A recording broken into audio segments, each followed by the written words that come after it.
Hey, what up YouTube? I'm going to be doing another Cinema 4D intro today, and today I'll be showing you something that I think is very basic, but for newbies, or people who are just new to making their own video intros, or just don't want to spend the money to pay for someone else to do it. I'll be showing you guys how to do it at home. So, first of all, you need a program called Cinema 4D. It's rather expensive, but also there's other ways to obtain it.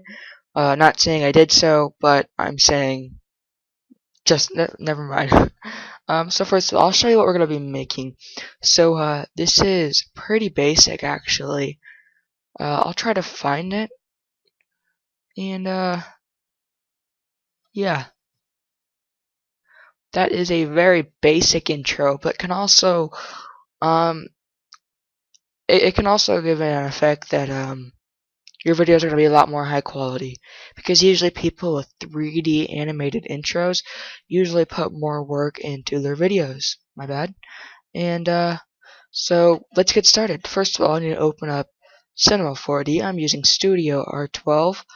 And step one, what you want to do is you want to go up and create some text. So you hold down where it says MoGraph, go down, keep holding and release on MoText.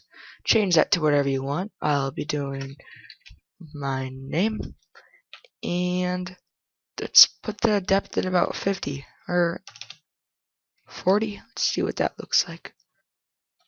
I think 60. I like 60. Let's go font. I'll be using one called DJ Courageous. You can find more fonts on dafont.com, but when you go to dafont.com and you want to download a font, one thing you gotta watch out for. When you click download, it will say free for personal use next to it. That means you can use it and keep it to yourself. If you're gonna use the font and put it the font that you're using on YouTube, you would need to find a font that says free next to it, not free for personal use, just free. What that allows you to do is it's because the copyright law says that you can't be using it unless they say you can. Alright, so now that we have this, I do not like that, so I'm going to Control C, Control V. Now we have another one. Let's go to caps and turn it to fillet cap and fillet cap. Now object, depth, put it about 40. 35. 35 looks nice. And hover right over your text and take it and put it so it's right in the middle. And since this is kind of a beginner video, if you don't know how to rotate, use the tools. You see my mouse? You bring it up here and you can click right there and just drag. That's how you move the camera like without rotating. This is zoom, or you could use the mouse wheel. This is rotate, and then the other one is a window for more in-depth people. So here we go. Let's go and check it out right now. I like it, but I see some collisions right there, which I kind of like that actually. It kind of connects everything. So let's create some textures. To create a texture, first of all, I'll exit all this out. Go down here to materials section where it shows materials, and you double click. If not, you can hold down file, new material. It's quicker just to double click and then double click on your material picture. It brings up the material editor. From there you can change the color by having this slider and moving it all up. So we're going to go to red. I like a red, and we're going to go to reflection, turn that on by clicking the box. Put this at about 78. Texture, we're to drop it down, go to Fresnel and put that at about just the same, or pretty close. It's not going to make that big of a difference. So we're going to drop that on here. Well, I want to have a color for the inside. So we're going to create a new material, open up the editor like we did before, bring this down and create a nice kind of darker gray color. It will give it some good effect when we do the reflection. Oh, and one thing I'll watch out for. See how I'm moving this and it wasn't doing anything? That's because I was moving it under reflection. Go up to color and click on it. Now you can change the color and it will change this. When you go to reflection, change the color back to white if you changed it. Turn it on. Put it at about 51. Go to Fresnel and put that at about 62 or something around there. So that if you render it by coming up here and clicking this, not any of the other ones, just the big one on the far left that has like that movie cutscene thing. That looks pretty good. But we want to have some reflections on the floor. So let's hold down this cube, which is the shape menu, go to plane, let go. So now we have a plane in the field. So let's go down to size, and we want the size to be as big as we can get. So let's type in quite a few 9s under the X and then the Z axis. That's to stretch it very far on both axes. So it gives it an effect as it almost goes infinitely, but it doesn't. It just gives a good effect of it. So let's go to color again and make this like about right there. Maybe we want it actually pretty dark on this one. Let's go right there. Reflection, check that on. Put it at about 75. No, keep that at 100. Go to Fresnel and leave it like that. Now put this on the field, and if you rotate your camera so you get your favorite angle or whatever angle you want, and press the render thing like before, gives a reflection, but you can see the letters are intersecting with the floor. So to stop that, you go up here to where your objects are, and you click and drag to select stuff, or you can control click each one by holding down control and clicking, and that will select them one by one. But after we did that, now they're both selected, and we can come over here to this arrow thing, and if you don't have that, then follow my mouse, go up here, and click on that thing. If you click on this, that's rotate, and this is resize. But we want to click on the one that has the arrows, so we can pull it up, and now it looks a little bit nicer. So now if we render it, you can see the bottom of it, which I really like. But we need to have a background like I showed before. So we're going to click on the plane just by clicking on it on the field, or go up here and click on plane. From there we can Control C, Control V to copy it, and select rotate, and you see multiple axes, and that's how you rotate it along. But if you want to get it really nice and good looking, then hold down Shift, which makes it so when you rotate it, it snaps it by 5 degrees, so it goes in 5-degree increments, and put it at 90. Now go up to the top left and select your move tool again and push it back. Push it back quite a ways, about right there, because we want to have some shadowing. And so now if we render it, that looks very nice. But we need to have some lighting. So let's go up here to where it shows this picture with the light, and hold that down and go to Spotlight. That creates a direct light, not an area light. From there, you want to pull it back. And you see this handle right here? This is how you can adjust it by how big you want it. I want mine just so it covers up the whole thing. From there, we want to, since it's still selected, but if you clicked off, go up to Objects and click on Light again. Go to Shadow under the Attributes menu, and turn Shadow to Shadow Map Soft. Now if we render that out, it gives it a shadowy background, which I think looks very nice. If you want to have the shadows on the floor, then simply select your light, raise it up, and rotate it down. But I like it like that. Whoops, my bad, I went under the floor. I'll pull it up, and I guess I'll show you how you make the shadows on the ground. Rotate it about 5 degrees, and then render.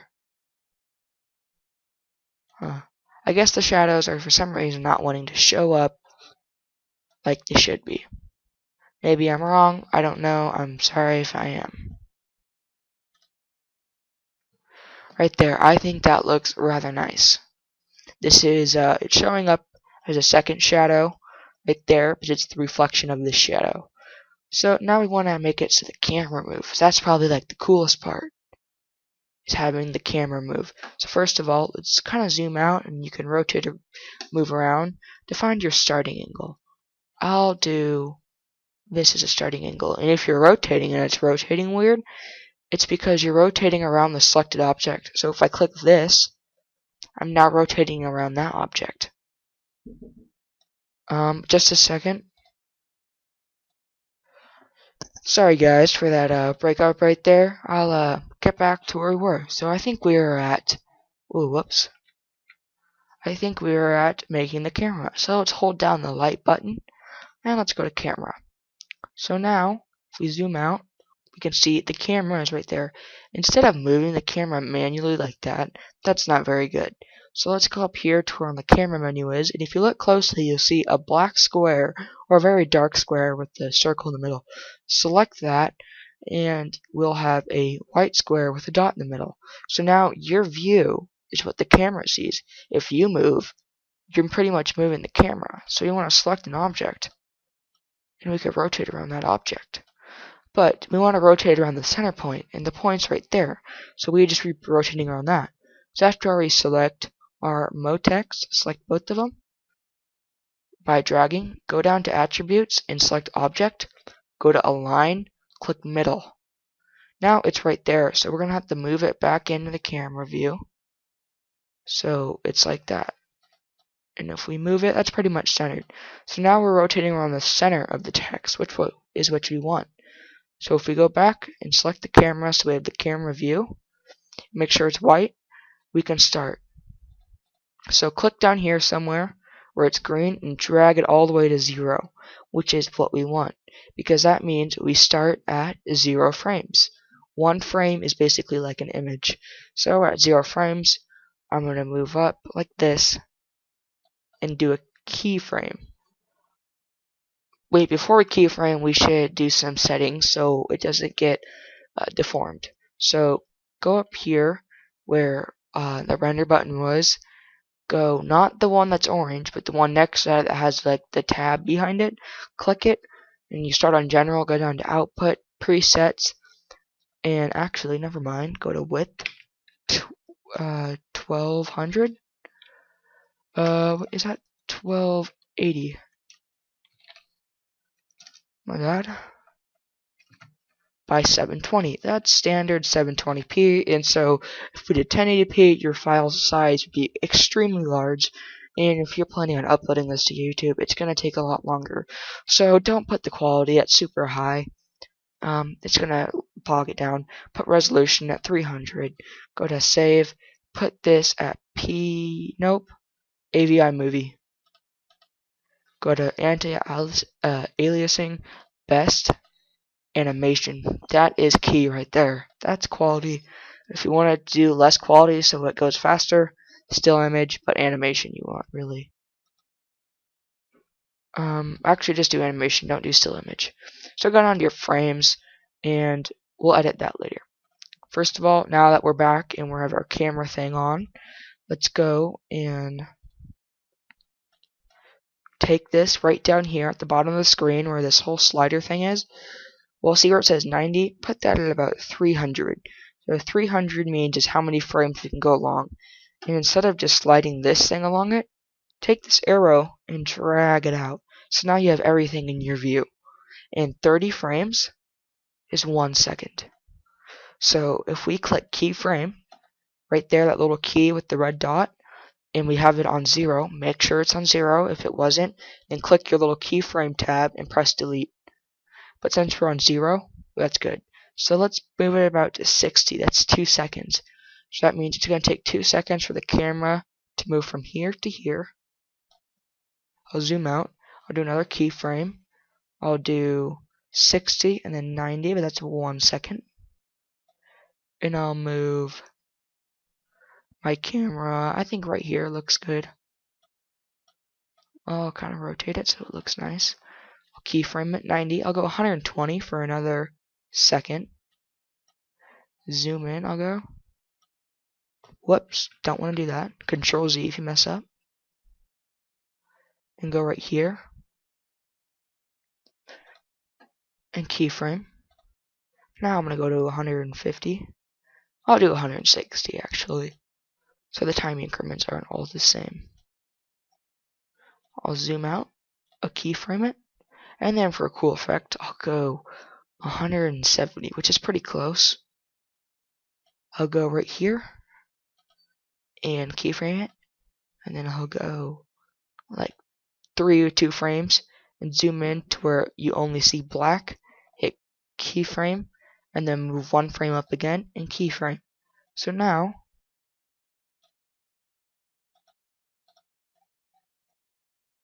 oh my god, I messed up. See, I had no text. I had the text selected while I was animating.